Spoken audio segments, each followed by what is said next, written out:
we should not expect all that much from U.S.-Pakistan relations. I think that the Trump administration will likely not prioritize the relationship with Pakistan. If one wants to be an optimist, you could say, well, there's no major crisis playing out with Pakistan now. There's no tensions, and maybe it's a good thing for for Pakistan not to be on President Trump's radar. I think that Trump likes to say that he defeated ISIS, right? And so he'll also want to be seen as the one that's able to curb this resurgence of ISIS, which mainly is played out through this growing threat posed by Islamic State Khorasan. So that might mean that there could be some modest scope for counterterrorism cooperation between the U.S. and Pakistan, realistically through several rounds of dialogue in this ongoing counterterrorism dialogue that you saw in the previous Biden administration as well. Watch Federal Post. Bold and independent. Hello, Assalamu alaikum. This is Asim Zafar with Talking Politics. I'm joined by Michael Kugelman. He heads a think tank in the United States and he's quite focused on Pakistan. He speaks on the Pakistani forum yesterday. Thank you very much, Michael, for joining. I would like to start beginning by talking about the new administration in Washington. What are your hopes with Donald Trump's administration in Washington?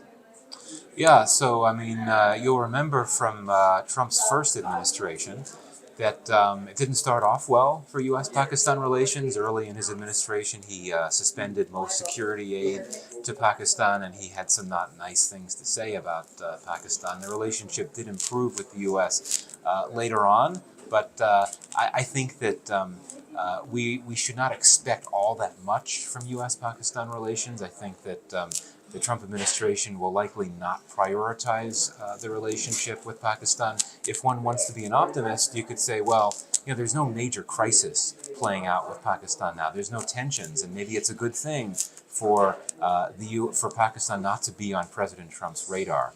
But you look at how Trump is looking to put this administration together. He's picked some people to join his cabinet that are very strong proponents of friendship with India, and there's some very harsh critics of Pakistan in this administration. So, we'll see. I suspect that because he's a transactional leader, Trump will want to, he'll want to support trade with Pakistan. The U.S. continues to be the top destination for Pakistani exports. I imagine as long as he thinks that is okay for U.S. economic interest, he'll want to continue that. We might see some pressure coming from the Trump administration on Pakistan to try to reduce its reliance on China. That may be a very tall order there, but I think that's another way through which the Trump administration might look at Pakistan through the lens of competition with China. But if the Trump administration has to send that kind of message to Pakistan to reduce or downgrade its economic relationship with China, right? They need to have some kind of leverage over Pakistan. If you're not offering anything, how can you ask Pakistan to make any kind of adjustments with other neighbors? Right, exactly. And this is the challenge for the U.S. I mean, the U.S. has had a policy for quite a few years called the Indo-Pacific policy, which is meant to counter China by essentially providing alternatives to the types of assistance and support that China provides, like infrastructure assistance. But the U.S. has not been able to match what China has been able to do. And certainly if you look at Pakistan, you have CPEC, which is something that the U.S. has never been able to approach.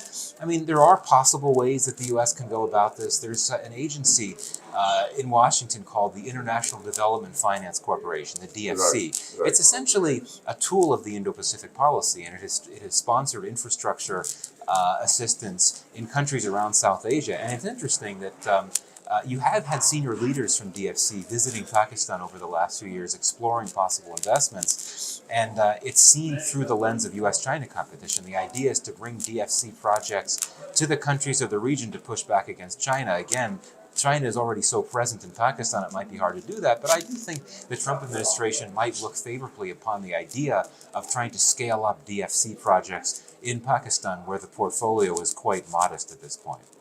And if Pakistan is off the table, that means a reduced role of the United States in South Asia, given the relationship, as I suspect, between India and the United States is not as cozy as before after whatever happened in the Indo-Pacific. I think that, yes, I mean, since U.S. forces left Afghanistan, the U.S. posture, so to speak, in Pakistan and Afghanistan has become very different, much more modest, not nearly as deep of a footprint as there had been some years ago. But, I would say this, Trump and his administration will be very concerned about terrorism, about Islamic State Khorasan specifically, which of course is based in Afghanistan. You could be sure that Pakistani officials will try to leverage that U.S. concern about this terrorism threat emanating from Afghanistan next door to Pakistan and try to make a pitch to the administration, the Trump administration, about renewing counterterrorism cooperation. I think this is something that Pakistan tried to do with the Biden administration. The Biden administration, so far as I understand, was not that interested. I don't think the Trump administration will be either, just because you have so many harsh critics of Pakistan within the Trump administration. But I think that Trump likes to say that he defeated ISIS, right? And so he'll also want to be seen as the one that's able to curb this resurgence of ISIS, which mainly has played out through this growing threat posed by Islamic State Khorasan. So that might mean that there could be some modest scope for counterterrorism cooperation between the US and Pakistan, realistically through several rounds of dialogue. मेरा ज़ाती ख्याल है, and I'm maybe off the route when I say this, but I think यहाँ politics से ज़्यादा जो business की discussion है वो होनी चाहिए, और that is more beneficial for all of us. Some of the questions, I mean, leaving aside the narrative of the people that you mentioned, the things that they had to say, ज़्यादा जो सवाल हुए वो उनके अंदर political angle ज़्यादा था, which at this international level and even at Davos, I think ये जो सवाल politically motivated होते हैं वो कम होने चाहिए और business related ज़्यादा होने चाहिए. है जहाँ हम खड़े हुए हैं, मुझे ये अभी भी उम्मीद है कि अगले सेशंस में हम पढ़ेंगे, देखेंगे, लिखेंगे. We will continue discussing this कि पाकिस्तान का जो renewable energy, आप जानते हैं पाकिस्तान और के बारे में मुझसे ज़्यादा कि हमारा जो मसला है कि हमारे जो माशाल्लाह अल्लाह ने हमें जो नेचुरल रिसोर्सेज से नवाजा है, जिस तरह शाहिद खान नवासी कल कह रहे थे कि 7,000 प्लस ग्लेशियर्स हैं पाकिस्तान में. तो जब वो मेल्ट करते हैं, और आपको पता है कि पाकिस्तान का जो जोग्राफिया है वो हॉरिजॉन्टल नहीं है, वो वर्टिकल टाइप. तो जब वो ग्लेशियर्स मेल्ट करते हैं तो जब तक वो पानी जाके समुद्र में नहीं गिरता तो कभी फ्लड्स आते हैं या कभी ड्राउट आ जाता है. दुनिया आगे जा रही है और पाकिस्तान के अंदर पढ़ी लिखी यूथ है, ये टेक्नोलॉजिकली जो एडवांसमेंट्स हो रही हैं और जो हम सॉफ्टवेयर में दुनिया को एक पढ़ी लिखी इंग्लिश मीडियम बच्चे, इंग्लिश बोलने वाले बच्चे दे पा रहे हैं. I think that is something to bite there. Watch Federal Post. Bold and independent. अस्सलाम वालेकुम, मैं हूं हसन ज़फ़र. ये प्रोग्राम टॉकिंग पॉलिटिक्स. हमारे साथ हैं फरीद आलम साहब, चार्टर्ड अकाउंटेंट हैं, इन्वेस्टमेंट बैंकर हैं और यहाँ डेवोस में हमारे साथ कॉन्फ्रेंस अटेंड कर रहे हैं जो पाकिस्तान पवेलियन में हो रही है. Thank you very much Farid Alam sahab, बहुत बहुत शुक्रिया आपको ज्वाइन करने का. क्या एक्सपीरियंस है आपका डेवोस में? How is it all going? Great. Thank you. This is Farid Alam. I'm Chief Executive at AKT Securities Limited, and this is my first time to Davos. Although हम इस अपने platform से we have been taking a lot of companies to the world, from Far East, Middle East, Europe, America. But I think Davos में it has taken me much more time than I should have taken initially. And this is exactly the feeling that I share when I first visited China way back 2012. So, like people used to say that the best time to plant a tree was years ago, the second best is now. इसी तरह I feel कि Davos में आना और इसमें जो आपको platform में collaboration के लिए मिलता है, so I think it's a lovely platform. But Pakistanis, मुझे लगता है जो मेरी expectation थी, I'm hats off to Ikram Sehgal Saab, Pathfinder, who has been carrying this torch for the last 20 odd years and spending his time and money and effort. And spending 3 days with him and with his team, I realized that what's the importance of a personal relationship. When Schwab and when World Economic Forum Chief Executive and other high officials kept visiting the Art of Pakistan Pavilion. And I'm glad that in a way Pakistan government hasn't really spent here, but if Pakistan is being represented by Ikram Sehgal Saab, there's nothing harm in that. But a lot of people feel that Pakistan should be the government of Pakistan should be represented in a way. I think no, people to people is far easier, cost-effective way of moving forward. Effective in all manner. Yeah. Yes. So यहाँ पे फरीद साहब दो former prime ministers आए, शाहिद खाकान अब्बासी साहब आए, आज अनवारुल्लाह काकड़ साहब भी यहाँ पे थे, केयरटेकर प्राइम मिनिस्टर थे. And then we had former finance minister Mufta Ismail and the current finance minister Mohammad Aurangzeb साहब. सबको सुना आपने. इनके जो इकोनॉमिक नैरेटिव है पाकिस्तान का, जो इनसे आपको सुनाई दिया, and you are a chartered accountant and you have a banking background, investment banker है. Mohammad Aurangzeb sahab himself has a banking background. कहाँ पे आपको चीजें जाती नजर आ रही हैं? इन्वेस्टमेंट पाकिस्तान की नहीं हो रही है, इन्वेस्टमेंट नहीं हो रही है पाकिस्तान में. SIFC ने भी कोई nothing has worked out for Pakistan. Why is that? okay. So I think it's a lovely question to put to any Pakistani who has patriotic and sentimental views on Pakistan, and every Pakistani should have. I think you're spot on when you say, देखें यहाँ तो इस forum पे इकराम सहगल साहब ने तो बहुत सारे लोगों को बुलाया. यहाँ पाकिस्तान के head of states over the years बहुत सारे आए, उन्होंने अपने आप को रिप्रेजेंट किया, पाकिस्तान को रिप्रेजेंट किया. बट आई थिंक मेरा ज़ाती ख्याल है, I may be off the route when I say this, but I think यहाँ पॉलिटिक्स से ज़्यादा जो बिजनेस की डिस्कशन है वो होनी चाहिए, और that is more beneficial for all of us. Some of the questions, I mean, leaving aside the narrative of the people that you mentioned, the things that they had to say, ज़्यादा जो सवाल हुए वो उनके अंदर political angle ज़्यादा था, which at this international level and even at Davos, I think ये जो सवाल politically motivated होते हैं वो कम होने चाहिए और business related ज़्यादा होने चाहिए. कि अब यूरोप जो है उसे एक स्ट्रेटेजिक इंडिपेंडेंस की ज़रूरत है.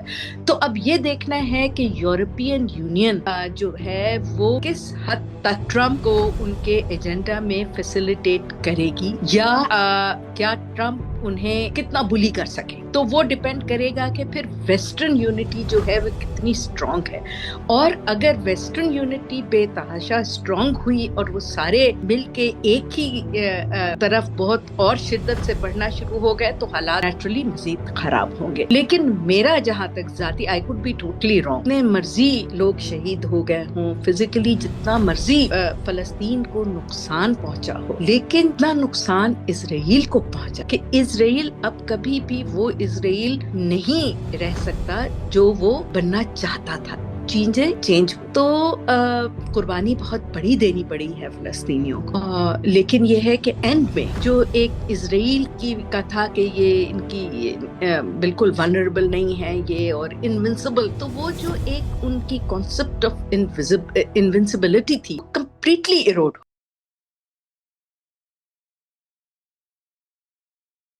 कहा जा रहा है कि ट्रम्प जैसे पॉपुलिस्ट लीडर के अमेरिकी सदर बनने से दुनिया में बहुत कुछ बदलने जा रहा है. ट्रम्प पहले भी अमेरिकी सदर बने, मगर अब पॉपुलिस्ट वोट भी इनके साथ है, अमेरिकी कांग्रेस में भी इनकी अक्सरियत है. क्या असरात मुरतब हो सकते हैं ऐसे में ट्रम्प की सदारत के दौरान? खास तौर पर चीन को लेकर बहुत से अहम सवालात जन्म ले रहे हैं. क्या दुनिया किसी नई सर्द जंग, नई कोल्ड वार की तरफ जा रही है? रशिया, मशरक वुस्ता, यूरोप, जनूबी अमेरिका, ईरान, पाकिस्तान, क्या असरात मुरतब होने जा रहे हैं? इन सब अहम सवालात पर बात करने के लिए आज हमारे साथ इंतहाई अहम शख्सियत मौजूद है. मैडम नगमाना हाशमी पाकिस्तान की एम्बेसडर रही हैं चाइना में, यूरोपीय यूनियन में, आयरलैंड में, बेल्जियम में. 37 साल पर इनका कैरियर मुहित है.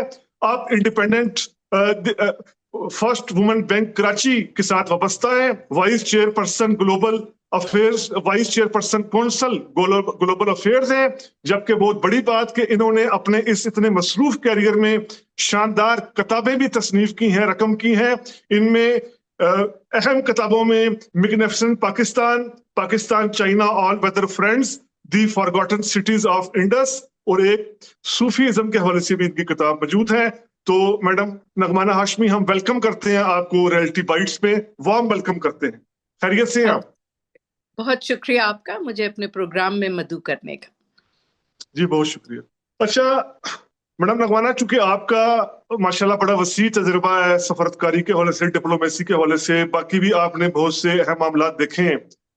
पूरी दुनिया में जो कंसर्न कहा जा रहा है, चाइना हो, रशिया हो, मिडल ईस्ट हो, अफ्रीकन कंट्रीज हो, लैटिन अमेरिकन हो, कि अब की बार ट्रम्प ज्यादा क्या पॉपुलिस्ट हमें नजर आएंगे? क्योंकि पहले जब वो आए थे 2016 में, एक तो उनके पास उस तरह पॉपुलिस्ट वोट नहीं था। हम जानते हैं इलेक्ट्रोल डायनामिक्स अमेरिका की ऐसी थी कि वो उनके पास इलेक्ट्रोल कॉलेज की सीट्स थी, तो वो सदर बन के पॉपुलर वोट हिलरी क्लिंटन का था।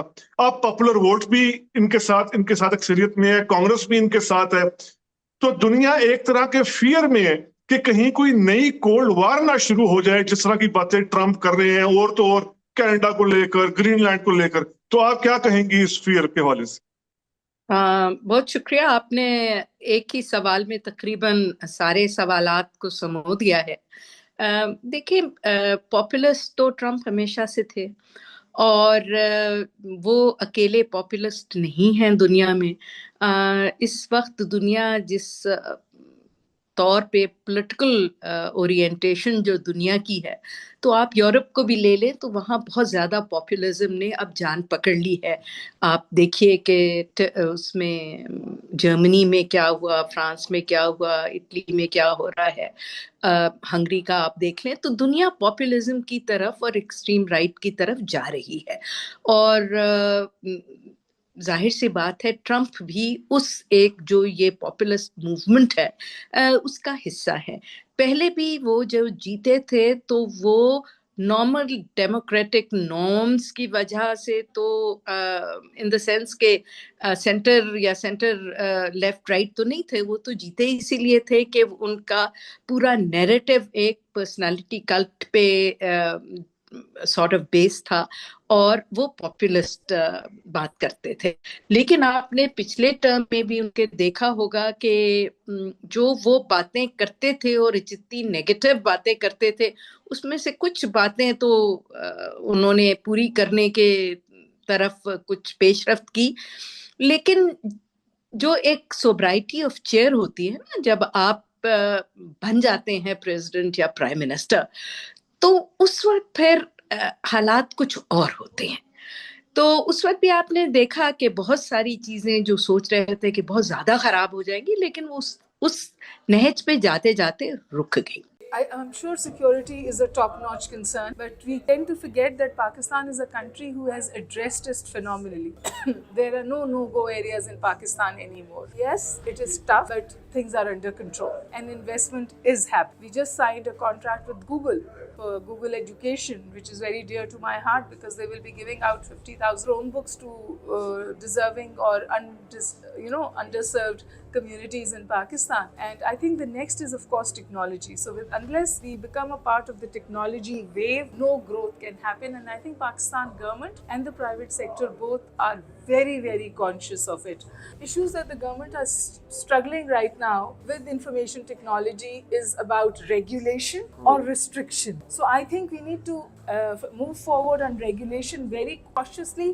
Restriction is not even an option. That's how I see it. For countries like Pakistan, we have to use technology to make the leapfrogs that we need to make for Pakistan to be where it sees itself in 20 years.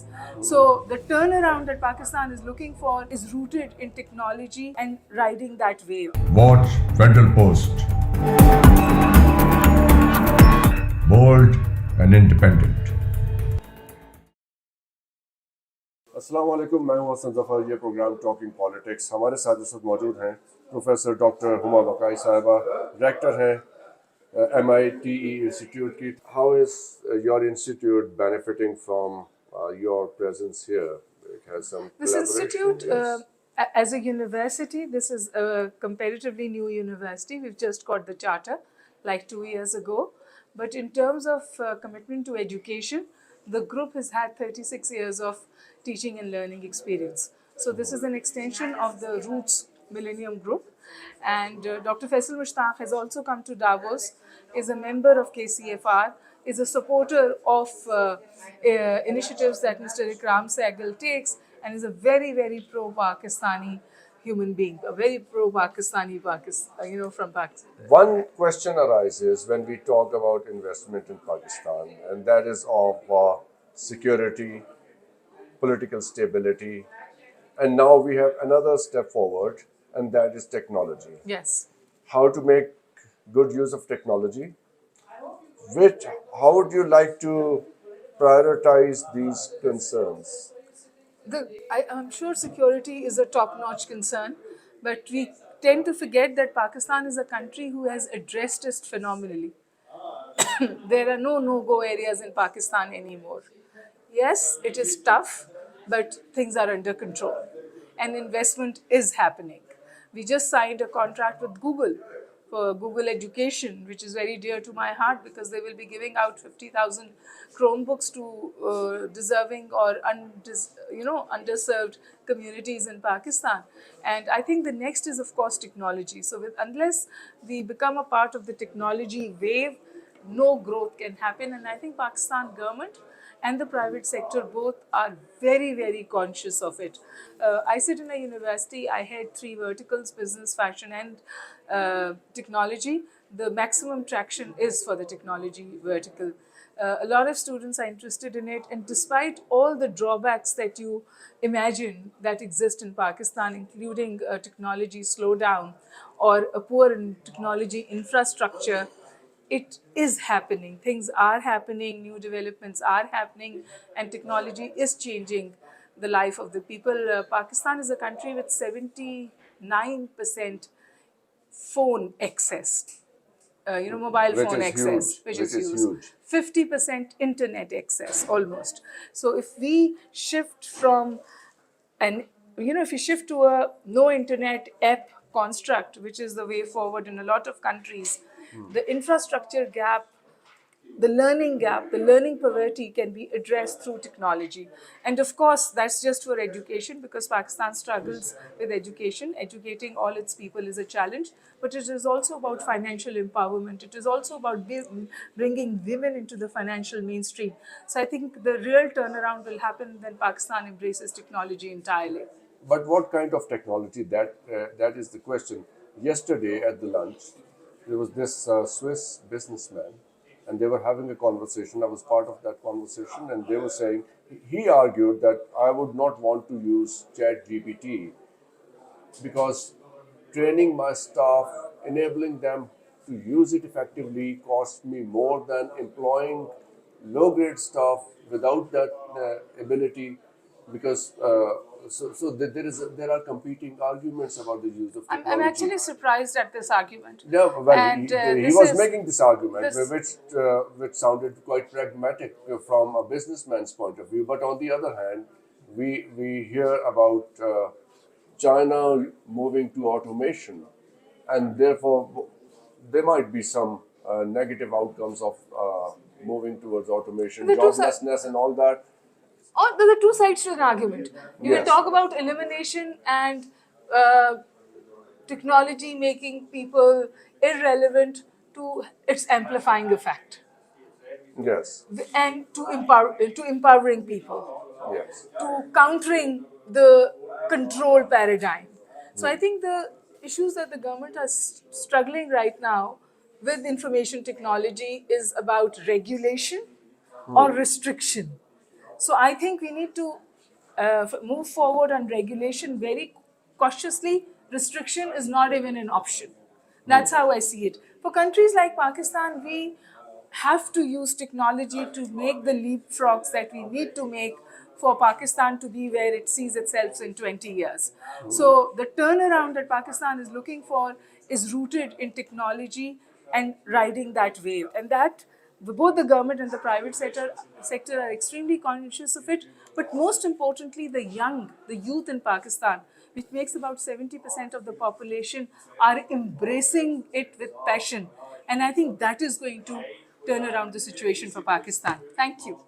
जो America का एक long term objective है, और वो objective इस वक्त सिर्फ एक किसी भी तरह उनका जो डिक्लाइन है उसको वो अरेस्ट कर, और जितना डिले हो सकता है चाइना का नंबर 1 पॉलिटिकल, मिलिट्री और इकोनॉमिक जायंट बनने में उसको रिटार्ड किया जाए। चीन कहता है ये बहुत छोटी, लेकिन ये दुनिया छोटी होने के बावजूद इतनी बड़ी है कि इसमें सब ममालिक मिलकर एक दूसरे का हाथ बटा के सब तरक्की कर सकते। तो हमें हेल्दी कंपटीशन करना चाहिए। हम नेगेटिव कंपटीशन क्यों करते हैं? अगर आपके लोगों का ये हक है कि वो अच्छी जिंदगी गुजारें, उनका जो इनकम इंडेक्स है वो बढ़े और वो सिक्योर फील करें, तो हमारे लोगों का भी हक है। तो आप भी ग्रो करें, हम भी ग्रो करते हैं। आप ये क्यों चाहते हैं कि दूसरा ग्रो ना करे? चीन अभी भी कहता है कि we don't want to be number one, we just want our people to be high income country, जो जिनका फ्यूचर सिक्योर, जो पढ़े लिखे हों, जो अच्छी जिंदगी बसर कर रहे हों, खुश हों। तो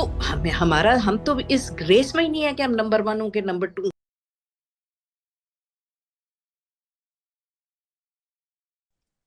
बड़ी अहम बातें आप कर रही हैं। मैं चाह रहा हूं कि आप ये भी, जो मैं आपकी बातों से बड़ा अहम सवाल जनरेट हो रहा है, यानी ट्रम्प जो है वो उस तरीके से अमेरिकी स्टैब्लिशमेंट के प्रो नहीं, एंटी स्टैब्लिशमेंट, यानी हम एक लफ्ज अगर यूज करें ट्रम्प के हवाले से, अमेरिकन। जी अच्छा, इसमें अब बड़ा अहम सवाल जनरेट हो रहा है कि जिस तरह ट्रम्प कहते हैं कि जी मिडल ईस्ट की वार में हमारा नहीं कुछ किरदार, या यूक्रेन जंग हमारी नहीं है, तो इसके साथ साथ हम देखें जो चाइना है वो जिस तरीके से मिडल ईस्ट में अपना असर और रसूख बढ़ा रहा है, उसने ईरान और सऊदी अरब के दरमियान मामला तय कराने की कोशिश की, या चाइना बाकी जो जिस तरीके से अफ्रीका के अंदर उसकी, या साउथ एशिया के अंदर उसकी पेनिट्रेशन हो रही है, साउथ एशिया के अंदर पाकिस्तान, या जो साउथ सी चाइना के गिर्द अमेरिका घेरा तंग करने जा रहा है।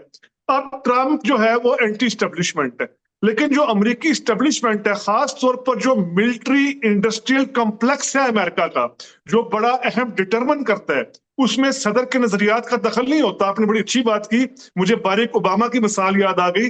2008 में सदर बने थे तो वो प्रो वार सदर के तौर पर नहीं थे, लेकिन वो मजबूर हो गए अफगानिस्तान में मजीद फौजें भेजने के लिए। आपको भी सारी बातें याद होगा, यानी बाराक ओबामा जैसा सदर मजबूर हुआ कि अफगानिस्तान में ज्यादा अफवाज भेजी जाए, क्योंकि अमेरिकी स्टैब्लिशमेंट, मिलिट्री इंडस्ट्रियल कॉम्प्लेक्स और पेंटागन, जिसको हम स्टैब्लिशमेंट कह लें, उसने इस तरीके से चीजें पेश की कि ओबामा मजबूर हो गए। उससे पहले भी बहुत सी मिसालें हैं। कैनेडी का बहुत मशहूर है कि एस्टेब्लिशमेंट के साथ नहीं थे, क्लिंटन कई मामला पर एस्टेब्लिशमेंट के साथ नहीं होते थे। तो अब ट्रम्प जो है वो एस्टेब्लिशमेंट की लाइन अमेरिका की टो नहीं करेंगे। तो जो ये मिलिट्री इंडस्ट्रियल कॉम्प्लेक्स है अमेरिका का, जो बहुत ताकतवर है, आपसे बेहतर कौन जानता होगा, जो बहुत ताकतवर है, यानी लोग कह रहे हैं कि इसके आगे एलन मस्क भी के हैं, जिस तरह का अमेरिका का मिलिट्री इंडस्ट्रियल कॉम्प्लेक्स है पूरा सिस्टम। क्या ये इस तरह इजाजत देगा ट्रम्प को कि जी यूरोप से भी हाथ वापस ले लो, मिडल ईस्ट में भी कुछ ना करो, यूक्रेन जंग को भी अपना ना समझो? क्या अमेरिकी स्टैब्लिशमेंट इतनी इजाजत देगी डोनाल्ड ट्रम्प को? देखिए, मैंने आपको पहले ही इस बात का जवाब दे दिया है कि किसी भी मुल्क का जब स्ट्रेटेजिक ऑब्जेक्टिव जो है, जो उसका लॉन्ग टर्म स्ट्रेटेजिक ऑब्जेक्टिव है, वो आप परसू करते हैं, तो कोई भी जो पॉलिटिकल गवर्नमेंट्स आती हैं वो टेक्निकल चेंजेस तो देखें कर लेता है कि भाई आपने इस सेक्टर को ज्यादा तवज्जो देनी है, उस सेक्टर को ज्यादा तवज्जो देनी है, इसके साथ जरा थोड़ा ज्यादा गर्मजोशी, उसके साथ कम गर्मजोशी। लेकिन जो लॉन्ग टर्म स्ट्रेटेजिक विजन्स होते हैं, खास तौर पे बड़ी नेशंस के या सिविलाइजेशनल स्टेट्स के, वो हुकूमतों के आने जाने से चेंज नहीं होते, बल्कि छोटे ममालिक के भी हुकूमतों के आने जाने से चेंज नहीं होते। टेक्टिकल शॉर्ट टर्म चीजें चेंज होती हैं। तो उसमें जो अमेरिका का एक लॉन्ग टर्म ऑब्जेक्टिव है, और वो ऑब्जेक्टिव इस वक्त सिर्फ एक है कि किसी भी तरह उनका जो डिक्लाइन है उसको वो अरेस्ट करें, और जितना डिले हो सकता है चाइना का नंबर वन पॉलिटिकल, मिलिट्री और इकोनॉमिक जायंट बनने में, उसको रिटार्ड किया जाए, क्योंकि खत्म और रोक तो नहीं सकते, वो इन्हें पता है। बिकॉज आप खुद बहुत पढ़ते हैं, आपको पता है, ये एक हिस्टोरिकल फैक्ट है कि सारे यूनिवर्स में भी यही सिस्टम है कि जो चीज ऊपर जाती है वो नीचे आती है, साइक्लिकल होता है। इसी तरह ये जो एम्पायर्स होती हैं, बड़ी बड़ी स्टेट्स होती हैं, वो उभरती हैं, डूबती हैं, उभरती हैं, डूबती हैं, और उनका जो उभर के अपने अरूज पे रहने का एक टाइम होता है या उभरने का टाइम होता है, वो कोई 260 265 साल होता है। आप किसी दुनिया की एम्पायर को लेके देख लें, तो अभी भी देखे ना कि 200-250 साल यूरोप सबसे ऊपर यूरोप रहा। यूरोप से पहले मुसलमान थे, मुसलमान अपने अरूज पे थे, वो नीचे गए तो गोरे आए, यूरोपियंस नीचे गए तो अब अमेरिकन आए। अब अमेरिकन नीचे जा रहे हैं तो 300 साल से पता था कि चीन राइज करेगा।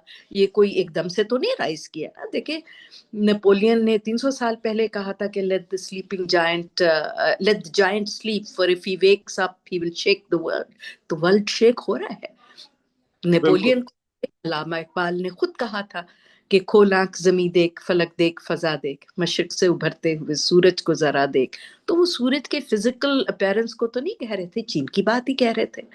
और इससे भी ज्यादा आप देखिए, इकबाल का तो बहुत, उन्होंने तो 2 शेरों में बिल्कुल मतलब समंदर को कूजे में बंद कर दिया था। उन्होंने कहा था, बेखाब चीनी संभलने लगे, हिमालय के चश्मे उबलने लगे, गया दौर सरमायादारी गया, तमाशा दिखा के मदारी गया। तो देखें, ये को पता था कि वो राइज करेगा, ये अमेरिकनों को भी पता था। तो ये तो नहीं है कि कोई बड़े कमाल की बात होगी। और वो देख लिया कि जब से नया चाइना एस्टेब्लिश हुआ है 50s के बाद, तो वो किसी वॉर में इन्वॉल्व ही नहीं है। अभी भी वो किसी वॉर में इन्वॉल्व नहीं है। कभी भी चाइना अपनी तारीख में अपने जोग्राफियाई हदूद से निकल के उसने लड़ाई नहीं की। मंगोल से लड़ाई की क्योंकि वो चीन की टेरिटरी में आते थे, ठीक है ना। चीन की टेरिटरी से निकल के, इसीलिए उनकी एयरफोर्स इतनी अब जाके स्ट्रांग हुई है, क्योंकि उन्होंने कभी ऑफेंसिव किया ही नहीं था। वो तो डिफेंसिव पे बिलीव करते थे, अपनी टेरिटरी से। अभी भी आप देखिए कि चीन ने किसी की टेरिटरी को कॉलोनाइज नहीं किया, चीन की टेरिटरी को लोगों ने कॉलोनाइज किया, चीन ने तो नहीं किया।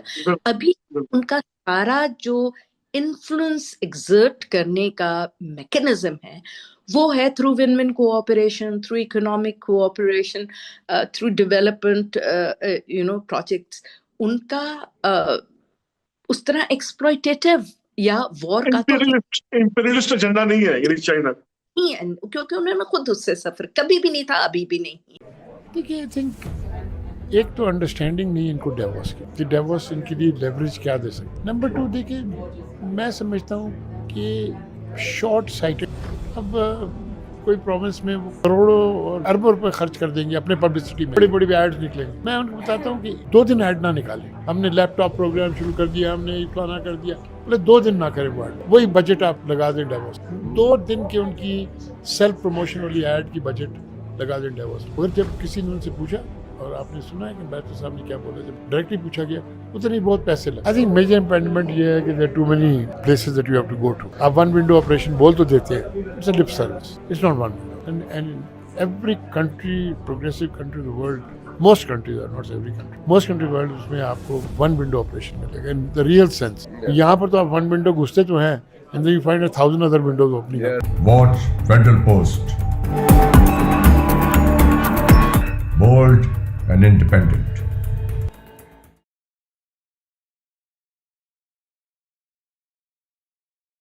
अस्सलाम वालेकुम, मैं हूं हसन जफ़र। यह है प्रोग्राम टॉकिंग पॉलिटिक्स।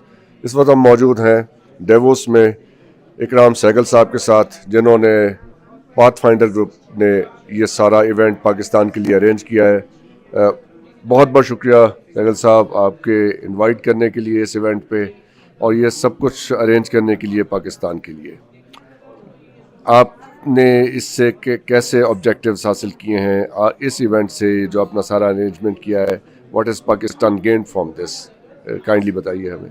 सबसे पहली बात है जी, एक इमेज की प्रॉब्लम है पाकिस्तान की, एंड आई थिंक हमारी इमेज, डिस्पाइट द फैक्ट कि हमारी बहुत रिसोर्सेज और पोटेंशियल है, ठीक तरह उसकी मतलब डिस्प्ले नहीं होती कहीं पर। और यहाँ पर दूसरी हर मुल्क के लोग यहाँ पर छाए होते हैं इस हफ्ते में। उनकी आप प्रोमनाड पे जाएं, उनकी आप देखेंगे डिस्प्ले सेंटर्स हैं, उनके लोग घूम रहे हैं, उनके चाय के स्टॉल्स हैं, स्मॉल। टाटा ने बहुत स्मॉल बनाई हुई है, कतर ने बनाई हुई है, सऊदी ने बनाई हुई है, चाइना ने, आई मीन हर मुल्क ने बनाई हुई है, सिर्फ पाकिस्तान की। तो ये कोई बहुत साल पहले मैंने सोचा था कि भाई पाकिस्तान की कुछ करते हैं ना। मैं यही सोच रहा था कि मैं 1-2 दफ़ा करूँगा तो पाकिस्तान शायद इसमें आए। तो अभी 21 साल हो गए हैं, लेकिन वो सब कुछ आपके हवाले करके हमारे वो मैं easy खुश हो हूँ, गए हैं। खुश हूँ जी, कोई परवाह नहीं। इनफैक्ट मेरे लिए ये बहुत बड़ा एक बताने कि it's a challenge and like ऐसे it's an opportunity also. Pakistan की तो ट्रैक्शन मिलती है, और मैं इस बात में जरूर कहूँगा कि हमें एज अ कंपनी भी ट्रैक्शन मिलती है। आप देखें, आपने 3 सेशन अटेंड किए हैं जहाँ पर वर्ल्ड इकोनॉमिक फोरम के खुद रिप्रेजेंटेटिव आके, सीनियर रिप्रेजेंटेटिव, एक नहीं सीनियर, एक तो क्लॉड शॉप का खुद बेटा आया ओलिवियर शॉप, दूसरा उनका रीजनल जो हेड है, स्ट्रेटजी हेड है पूरी दुनिया का, तीसरा उनकी आज भी हेड ऑफ एडिसन अलायंस आ रही है। तो माने कि they are also giving us a lot of promotion and obviously business man that gives us good. And I think particularly हमारे मुल्क में जो हमारी वर्डिंग है, पर्टिकुलरली अब हमारे शुक्र है कि इस दफ़े चेयरमैन CEO जो है पाकिस्तान सॉफ्टवेयर बोर्ड के, वो आए हैं इस दफ़े। लेकिन आपको जो आपने अगर के करना है एक्सपोर्ट, तो आपकी एक तो टेक्सटाइल है, थोड़ी एग्रीकल्चर, लेकिन आपकी रियल जो है वो वैल्यू और मनी वो आपको सॉफ्टवेयर एक्सपोर्ट में मिलेगी। तो आई थिंक वो बहुत बड़ी एक अचीवमेंट है। और आपने देखा कि फाइनेंस मिनिस्टर साहब ने भी यही कहा। उसके बाद नीड फॉर जो अपने लोग जानते हैं, they want to hear from you कि व्हाट यू आर डूइंग। उन्हें सुना कि स्ट्रक्चरल रिफॉर्म तो हम कर रहे हैं, उन्हें सुना कि हम टैक्स को हम सिंप्लीफाई कर रहे हैं, बहुत सी चीज़ें वो सुनना चाहते थे। हम तो बोल लेंगे, लेकिन unless somebody who is in a public position of public importance, वो खुद में आके बोले तो आपको तो कभी ये बात नहीं वो कन्विंसिंग नहीं लगती। तो ये है कि हिंदुस्तान में उर्दू मर रही है और हिंदुस्तान में उर्दू खत्म हो रही है। तो जाहिर है कि जो मिडिल क्लास है दुनिया भर में डिस्कोर्स डोमिनेट करता है, और ये डिस्कोर्स को डोमिनेट करने की अपनी वजह होती है। हिंदुस्तान में ये कहना कि उर्दू खत्म हो रही है और मर रही है, कभी उसी से ताल्लुक। दरअसल मसला ये है कि यहाँ जो मिडिल क्लास है वो अपने बच्चों को उर्दू नहीं पढ़ाता है, और उसके पास उर्दू न पढ़ाने के इतने ज्यादा बहाने हैं कि उसमें इतने बहाने वो तराशता है, और जितना वक्त लगाता है ये बताने के लिए कि वो कैसे पढ़ाएं, ये 10 गुना कम वक्त में वो अपने घर में एक उर्दू टीचर लगा के आधा घंटे में अपने बच्चे को उर्दू पढ़ा सके। मसला ये है कि यहाँ मिडिल क्लास ने ये तय किया है कि मजहब की हिफाजत तो वो खुद करेगा और उर्दू की हिफाजत हुकूमत करे। किसी दूसरे सियाक को सवाक में सरमद अपनी बात कह रहे हो और न सर कटा रहे हो, या कोई और कुछ कह रहा हो, जाफर जटल्ली मारे जा रहे हो, लिखने वाले को उस सबसे फर्क नहीं पड़ता है, वो मजहब की बात नहीं सुनता है। जहाँ तक रेख्ता का मामला है तो रेख्ता को जरा ज्यादा जो हिंदुस्तान प्रो लिबरलाइजेशन पॉलिसीज हैं 91 के बाद के सियाक को सबाक में देखने की जरूरत है। अच्छा। कि जाहिर है कि सारी दुनिया बदली है। जैसे ही मगरिबी बंगाल में जाते हैं और वो मजहबी जमातों के असर से और जो जबान की सियासत है उसके असर से वो वैसे ही वहाँ अपनी जुबान को उर्दू कहना शुरू करते और फिर वो उर्दू के लिए असर्ट करते हैं। तो मगरिबी बंगाल में खासी वॉलेटाइल सिचुएशन है उर्दू वर्सेस बांग्ला बोली। तक़सीम Hind 1947, the bloody partition of Punjab, तनाज़े कश्मीर, 1965 की पाक भारत जंग, सानियाए मशरक़ी पाकिस्तान और भारत का किरदार, खालिस्तान मूवमेंट और operation blue star, Atal Bihari Vajpayee का दौरा लाहौर और कारगिल जंग, इंडियन पार्लियामेंट पे हमले, मुंबई हमले, बालाकोट पे भारतीय हमला, कुलभूषण यादव और बलोचिस्तान, तनाज़ात और इल्ज़ामात में अमन की तलाश। Watch Indo Pak dialogue with doctor Ishtiaq Ahmed and leading voices from India. Talking politics on federal post.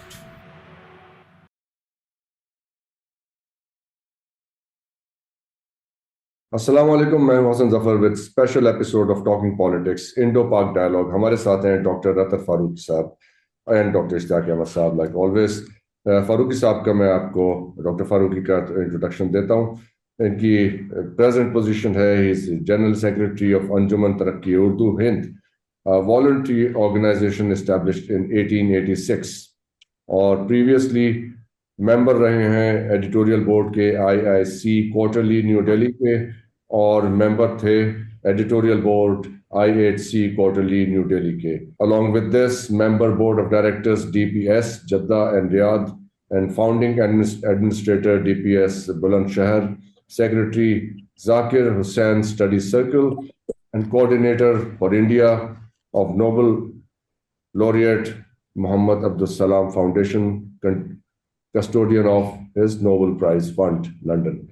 बहुत बहुत शुक्रिया डॉक्टर फारूकी ज्वाइन करने के लिए. डॉक्टर इश्तियाक अहमद साहब आपके ताल्लुकदार हैं, ज़रा अपना बताइए कि आपकी मुलाकात डॉक्टर फारूकी से कैसे हुई, how you know him, and then we proceed with our questions and discussion. देखें, पिछले साल नहीं, पर पिछले से पिछले साल, अब तो एक नया साल शुरू हो गया है. 2023 में मैंने एक तवील वक्त गुजारा हिंदुस्तान के अंदर, और डॉक्टर अतर फारूकी से मेरा पहले से कम्युनिकेशन था, क्योंकि इनका काम वहाँ पे उर्दू जुबान पे, उसकी प्रमोशन पे, कई किताबें इनकी हैं जो इन्होंने मुझे गिफ्ट भी की थी. तो फिर वहाँ पे मुलाकात भी हुई, वहाँ पे बहुत और इंटेलेक्चुअल्स भी आए हुए थे, उर्दू के एक्सपर्ट आए हुए थे, तो और दोस्ती हो गई. मैं समझता हूँ कि ये जो तरक्की उर्दू का ये जो इंस्टीट्यूट है, इसने बहुत काम किया है. मुझे शायद, अगर मुझे याद हो, 517 इनकी शाखें हैं सारे हिंदुस्तान में. तो अब इनसे पूछते हैं कि उर्दू का क्या मुकाम है. एक तो रेखता जब से एस्टेब्लिश हुई है, तो उर्दू का रिवाइवल हुआ है बड़ा जबरदस्त, कम से कम तौर पे.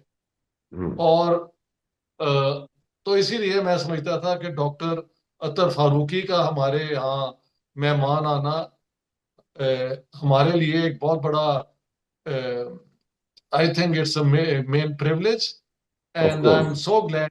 माएं जिस तरीके से डिफेंड करती हैं अपने बेटों की गलतियों को और इनको हीरो बनाती हैं, उनको हमारी सोसाइटी के अंदर ये डोमेस्टिक वायलेंस और मर्दों की इररिस्पॉन्सिबल होना as a husband, as a brother, और ये जो हालात चल रहे हैं ना, वो सिर्फ इस तरह की माओं की वजह से. आपकी एक गलत बात जो होती है ना, एक गलत बात, वो 1000 टाइम्स मल्टीप्लाई होके वो आपको डेमोन्स्ट्रेट होती है. तो वो मर्द एक अजीब सी पर्सनालिटी सी बन जाती है, जिसको पता होता है कि जी मैं इमोशनलेस हूँ, और मैंने जो है ना वो हमेशा एक गुस्से में अपनी एक पावर दिखानी है. तो जी this is the way I can control my family in the future, और मैं इस तरह डोमिनेट करूंगा अपनी फैमिली को. अगर आपने एक चीज को प्रायोरिटाइज कर दिया है कि पैसे लाना is the most important thing, तो पैसे से तो बच्चे नहीं पलते. लेकिन सम ऑफ द मदर, और ये मेजॉरिटी है, वो अपने बेटों को नहीं पाल सकते. सीरियसली मुझे लगता है उनके लिए बहुत बड़ा कुछ चैलेंज है. इतना बड़ा ओनर्स ऑफ रिस्पॉन्सिबिलिटी है. बच्चे की अपब्रिंगिंग जो है, इट इज वेरी चैलेंजिंग. आप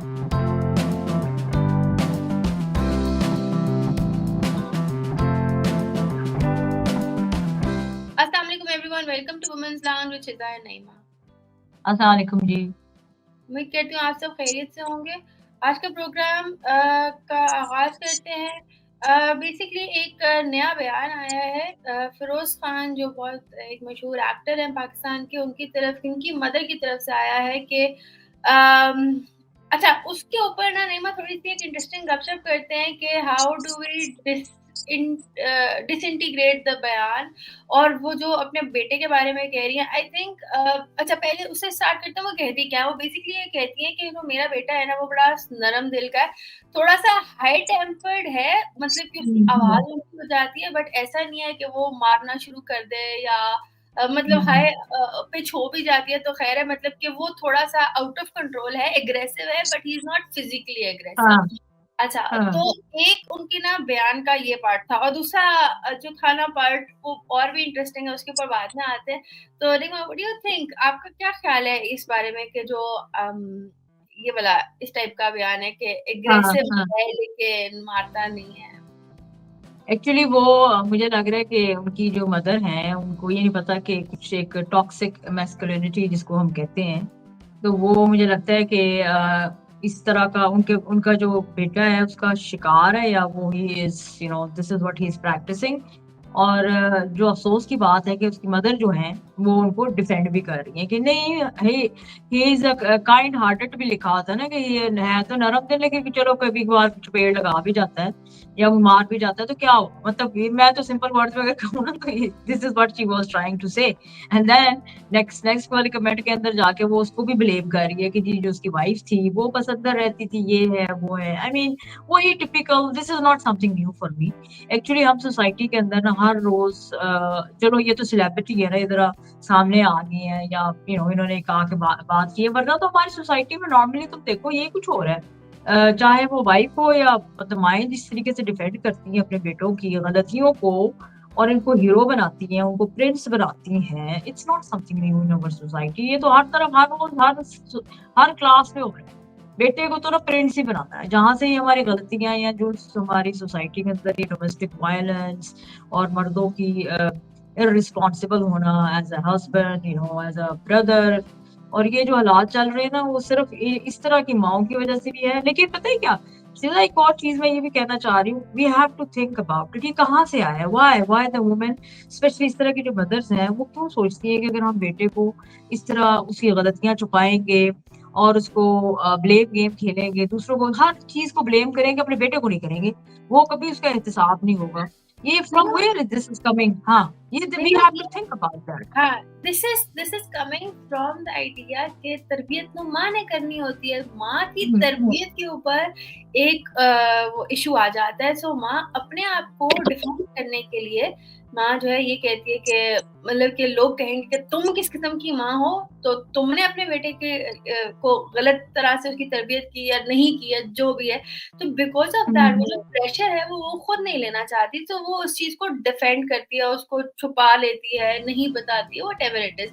but it is very interesting to understand कि एक बंदा कहे कि हाँ वो बहुत गुस्से में आ जाता है, that person is very angry, लेकिन देन टू से कि हाँ ये तो बड़ा नॉर्मल है, ये तो पंजाबी मर्दों में और इनमें बड़ी नॉर्मल, पठान मर्दों में बड़ी एक नॉर्मल ट्रेट है, इसको नॉर्मलाइज करना आई think it's very problematic. And जो इतना बड़ा ओनस ऑफ रिस्पॉन्सिबिलिटी है बच्चे की अपब्रिंगिंग जो है, इट इज वेरी चैलेंजिंग। आप बच्चे की अपब्रिंगिंग करिए, मैं करी हूँ, हर खातून को पता है इस बात का कि बच्चों को पालना इस बहुत बड़ा एक जिम्मेदारी होती है, और उनको उनकी तरबियत जो है, and with the so many absent fathers, so many different challenges, media की तरफ से आपको चैलेंजेस आ रहे हैं, बाहर के स्कूल की तरफ से जो मसले मसाइल, मतलब सोसाइटी बच्चे की पर्सनालिटी बनाती है, राइट?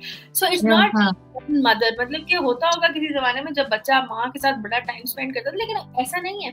तो बिकॉज बाकी इन्फ्लुएंसेस इतने ज्यादा प्रोमिनेंट हो चुके हुए हैं, आप ये नहीं कह सकते कि बच्चा स्कूल नहीं जाएगा, आप ये नहीं कह सकते कि बाप जो है वो अगर नहीं होता, बाप अक्सर नहीं होते, घरों पे होते ही नहीं है, तो मतलब वो माँ ने वो भी जगह फुलफिल करनी है, तो माँ ने बड़ी और जिम्मेदारियां भी निभानी है। सो इट इज बेसिकली जो माँ है वो कॉम्पनसेट कर रही है हर बंदे के लिए। तो आई डोंट थिंक, मुझे जाती तौर पे लगता है, बिकॉज इस टाइम पे मेरे बच्चे टीनेजर्स हैं, तो मुझे इस बात का बड़े अच्छे तरीके से अंदाजा है कि अगर आप एक बात करते हैं, आपकी एक गलत बात जो होती है ना, एक गलत बात वो 1000 टाइम्स मल्टीप्लाई होके वो आपको डेमोन्स्ट्रेट होती है। But if you have any good habit, वो बच्चे पिकअप नहीं करते ज्यादा, एंड दैट इज देयर। तो इसके ऊपर थोड़ा सा वो कि एक बंदे की, मतलब एवरीबडी हैज फ्लॉज, राइट? और इतनी बड़ी आप ओनर्स ऑफ रिस्पॉन्सिबिलिटी एक खातून को दे दें कि तरबियत तुमने गलत की है, तो ये तुम्हारी वजह से, रिश्तेदारों की वजह से, कजन्स की वजह से, दोस्तों की वजह से, हर जगह से इन्फ्लुएंस आता है।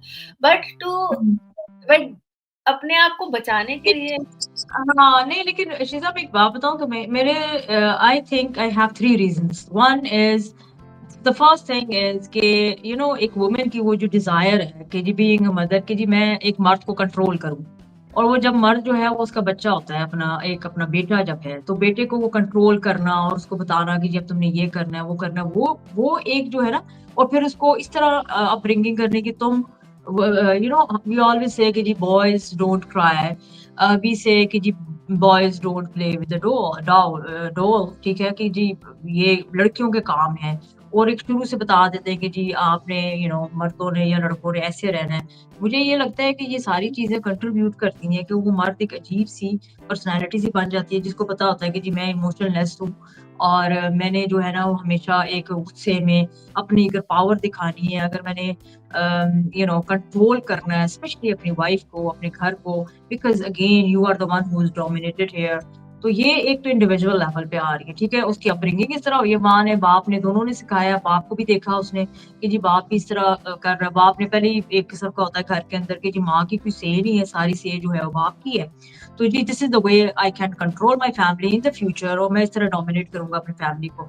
Secondly when I come to the society, yes, वो जिस सोसाइटी में है, जहाँ जा रहा है, चाहे वो स्कूल है, आगे पीछे है, वहाँ पे भी इसको यही बातें बताई जाती हैं। पाकिस्तान में जो स्टार्टअप्स हैं उनमें क्या चैलेंजेस देखने को मिलते हैं? जब तक हम लाइफ साइकिल को अंडरस्टैंड नहीं करेंगे, हम ये नहीं देखेंगे कि किन किन फेजेस में से एक स्टार्टअप गुजरता है, तो फर्स्ट स्टेज के ऊपर ही हमारे कंट्री के अंदर जो है ना अनेबलिंग एनवायरनमेंट ही नहीं मिलता। ऑपरेशनल एक्सीलेंस का क्या किरदार है फिर इसमें? ये मुझे लगता है अगर आप वैल्यू को असेस नहीं करेंगे तो आप अपने बिजनेस मॉडल को, जिसकी बेस के ऊपर आप बिजनेस चला रहे हैं, वो सस्टेनेबल नहीं हो सकता। पाकिस्तानी स्टार्टअप्स वालों को बताएं कि डाटा साइंस और ये कितना जरूरी है। आप अपनी मॉनिटर्ड और कंट्रोल्ड ग्रोथ पे जाएं, ना कि एक रैपिड ग्रोथ पे।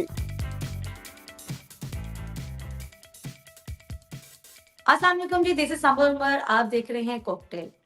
आज का शो हमारे उन पाकिस्तानी स्टार्टअप्स के लिए है या बिजनेस स्टार्ट करने का सोच रहे हैं, और हमारा शो आपने एंड तक देखना है ताकि आपको पता चल सके कि क्या पाकिस्तान में स्टार्टअप्स को क्या चैलेंजेस फेस करने पड़ते हैं, क्या प्रॉब्लम्स आती हैं, क्योंकि हमारे as compare to the global अगर हम इकोसिस्टम देखें, स्टार्टअप्स का इकोसिस्टम चेक करें, तो हमारी जो प्रॉब्लम्स होती हैं ना उनके मुकाबले में बहुत डिफरेंट होती हैं।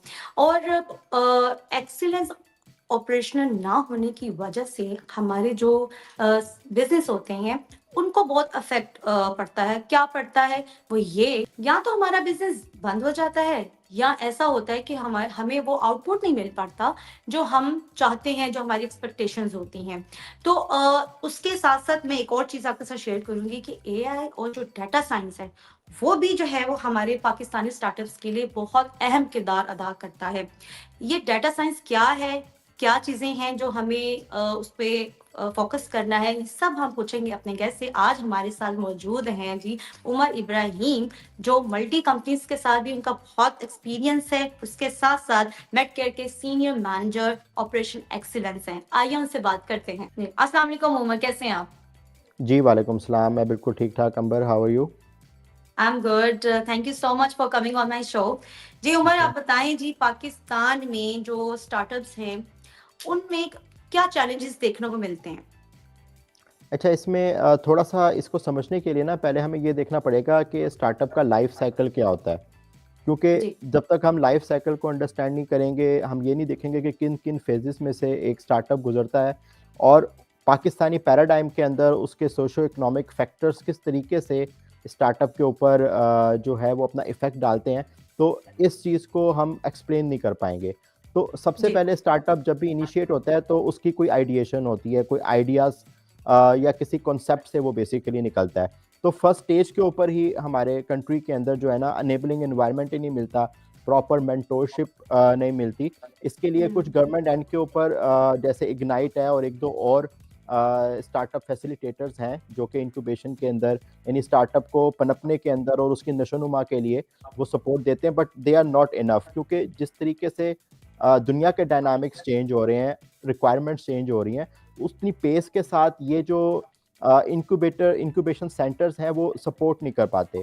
अब जैसे ही अगर फॉर एग्जांपल एक स्टार्टअप कॉन्सेप्ट से निकलता है तो अगला फेज़ जो इसका आता है वो हमारे पास फेज़ होता है वैलिडेशन का, कि अब हमें ये तो पता चल गया कि हमने करना क्या है, अब इसका कोई प्रोटोटाइप बनाना है, इसका कोई मॉडल बनाना है, या इसको मार्केट सेगमेंटेशन करके बहुत ही माइन्यूट लेवल के ऊपर उसका टेस्ट एंड ट्रायल्स करने हैं। उसके लिए भी हमारे पास पाकिस्तान में उतना खास अनेबलिंग एनवायरनमेंट नहीं होता। तो सारे का सारा रिस्क जो है वो को फाउंडर, ओनर्स या सीईओज के ऊपर ही आता है कि वो शेयर्ड रिस्क के ऊपर नहीं चलते, वो अपना जो कैपिटल है, जो उनके पास पैसे हैं, वो डंप करते रहते हैं, और डंप करने के बाद फिर बाज़ोकात कई दफ़ा ऐसा होता है कि वैलिडेशन की स्टेज के ऊपर ही स्टार्टअप जो है वो फेल हो जाता है।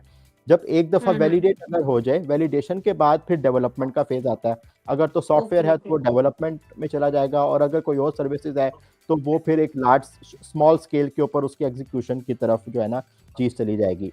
इस डेवलपमेंट के फेज के बाद सबसे बड़ा चैलेंज आता है, वो चैलेंज आता है ग्रोथ की फेज में और एक्सपेंशन की फेज में। अब पाकिस्तान के अंदर गवर्नमेंट लेवल पे अगर मैं बात करूं तो तकरीबन 300 से 400 अरब रुपए जो है सालाना, जो हमारे पास बैंक्स के पास होता है, कमर्शियल बैंक के पास, जो वो प्रोजेक्ट्स के अंदर, स्टार्टअप्स के अंदर लैंड कर सकते हैं, वो पैसा इस्तेमाल हो जाता है गवर्नमेंट की एक्सपेंडिचर्स को उठाने में।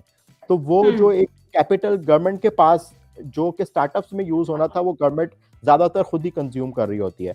फिर पीछे आपके पास जो है प्राइवेट बैंक्स और कुछ प्राइवेट ऐसे इंस्टीट्यूशंस रह जाते हैं जो कि पैसे लैंड कर सकते हैं। तो अगर मैं फाइनेंस की साइड पे देखूं तो वहां पर भी एक बहुत बड़ा चैलेंज जो है इन स्टार्टअप्स को जो है वो आ जाता है।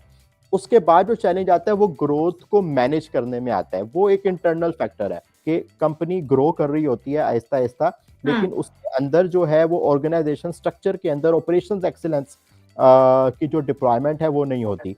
अब होता क्या है कि कस्टमर सेटिस्फेक्शन को मेंटेन रखना बहुत जरूरी है। तो इस सब के लिए process standardisation, continuous feedback from the market की बहुत ज्यादा जरूरत है, ताकि आपका बिजनेस जो है ना सस्टेनेबल रहे। तो ज्यादातर फेलियर्स हो जाते हैं एक्सपेंशन के बाद। जब आप एक्सपेंड करते हो तो आपका बिजनेस ग्रो करने की बजाय फेलियर की तरफ चला जाता है। अब उमर, मुझे लगता है कि जो ऑपरेशनल एक्सीलेंस का क्या किरदार है फिर इसमें, ये मुझे लगता है कि अब जो इसमें जो ऑपरेशनल एक्सीलेंस की बात आ जाती है, उसको जरा बताएं कि हमारे व्यूअर्स को, कि जो हमारे जो स्टार्टअप्स हैं, जो हमारे पाकिस्तानी स्टार्टअप्स हैं, उसमें जो है वो कितना किरदार अदा करती है ये? अच्छा, ऑपरेशंस एक्सीलेंस जो है सबसे पहले वो देखती है कि वैल्यू यानी एक ऐसी चीज जिसके लिए एक कस्टमर या कंज्यूमर पैसे देने के लिए विलिंग है, वो कैसे क्रिएट हो सकती है।